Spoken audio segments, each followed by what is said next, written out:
13 000 signatures. Voilà, sous 48 heures, Fatih, donc plus de 13 000 doublons externes d'après la commission de contrôle des dossiers et parrainages donc établie au Conseil constitutionnel.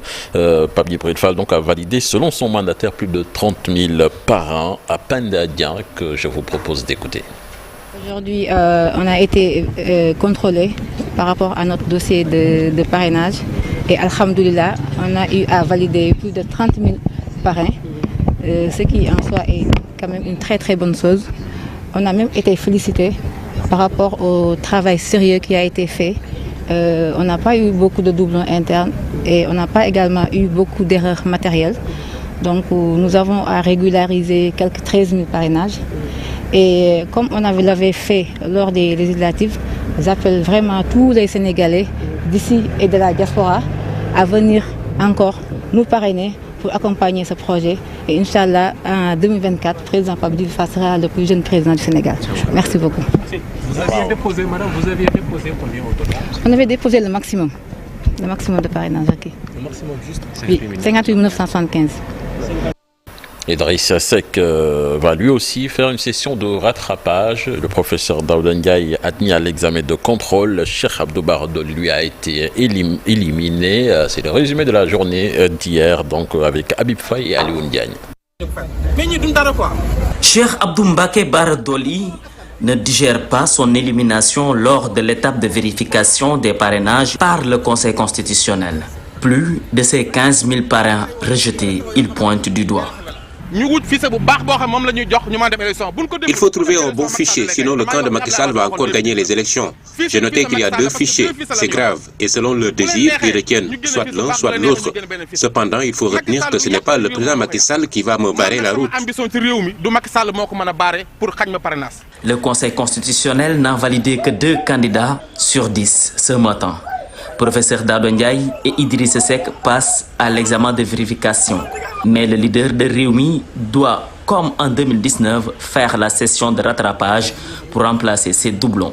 Le Conseil constitutionnel, après analyse, a validé 47 556 parrains pour professeur Daouda Ndiaye.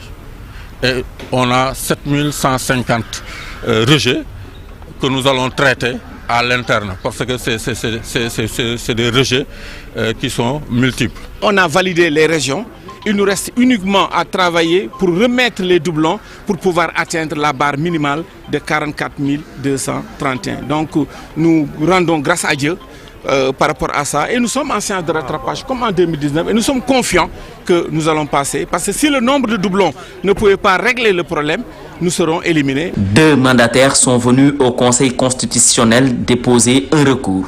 Il s'agit de Passe-Passe et la coalition El Hadj Malick 2024. Pour le contrôle des parrainages, la machine a bugué, l'analyse du logiciel à 6%, il a bugué, il a attendu quelques minutes, il n'a pas dépassé les 6%. On a redémarré la machine pour continuer le contrôle de mes parrainages. Ils ont parlé de transfert de données électroniques, impossible à télécharger. Situation atypique. C'est le Conseil constitutionnel qui l'a dit. C'est une situation qui ne vient pas, qu'on n'a pas prévue dans la loi. Les mandataires continuent de défiler au Conseil constitutionnel avec leur lot de parrains. Seul le mandataire de Talla Sylla s'est absenté ce matin.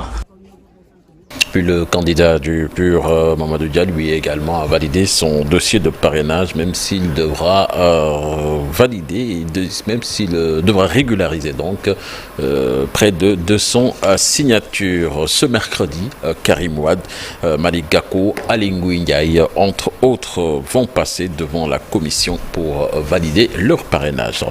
Et puis, requête contre la nomination des nouveaux membres du Sénat, l'audience prévue ce matin à la Cour suprême. En effet, les requérants Ndiaga Sylla et Maître Abdoulaye Tine ont refusé de se désister face à la demande des candidats du FIT, donc qui disent vouloir éviter tout report de la présidentielle de 2024. Ces candidats du FIT donc eux, ont retiré la demande d'annulation du décret portant nomination des nouveaux membres de la Sénat. Le syndicat des travailleurs de la justice en grève de 72 heures à compter de ce mercredi. C'est leur 7e plan d'action. Ses membres déplorent le blocage du passage des greffiers à la hiérarchie A2 et le non-reclassement du personnel dans le nouveau corps des assistants des greffes et parquets, entre autres. Et puis vers des réformes en faveur du statut de l'élu local avec le maire en premier. Une hausse des indemnités des maires est annoncée, de même que pour les adjoints dans les nouveaux textes. Donc les maires vont bénéficier d'une assistance sociale et surtout d'un meilleur encadrement dans la manière donc d'interpeller les maires. L'association des maires du Sénégal a tenu un point de presse. Aminata Baresso et Ali Ndiaye y étaient pour nous. Ces avantages accordés aux maires font suite à des négociations engagées avec les pouvoirs publics. En première ligne, l'augmentation des indemnités financières allouées aux maires jadis jugées dérisoires. Et on est content aujourd'hui de constater, suite à ces négociations, des pas importants ont été faits dans le domaine de l'amélioration du statut de local. Par exemple, on peut parler des indemnités qui seront fortement améliorées. Il y a des ordres de communes et que vraiment les discussions ont abouti à ce que ces indemnités soient très fortement améliorées. On ne peut pas encore annoncer les chiffres puisqu'on est en train de finaliser, mais il faut le noter. Outre ce point relatif à l'aspect financier, la couverture sanitaire et sécuritaire de l'élu local sera plus encadrée dans le nouveau texte. Selon les accords que nous avons, cela ne sera plus possible. Donc l'arrestation du maire ou son interpellation sera quand même astreinte à certaines procédures. Nous ne réclamons pas l'immunité, mais nous voulons quand même qu'on arrête de banaliser l'interprétation et l'arrestation du maire. Et tous ces avantages seront appliqués aux maires du Sénégal. Et je vais vous dire que tout parti politique qui dispose de maires a son représentant au sein du bureau de l'association des maires. Nous sommes là pour tous les maires du Sénégal sans tenir compte d'aucune forme de considération politique.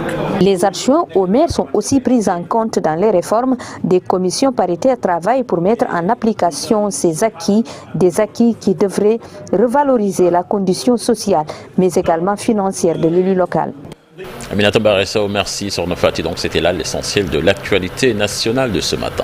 Merci beaucoup, cher Tidiane Diao, pour cette première tasse actu ou ce premier bulletin très politique, très pré-élection présidentielle. On va y revenir tout à l'heure dans l'actu commentée. À présent, l'actualité hors de chez nous.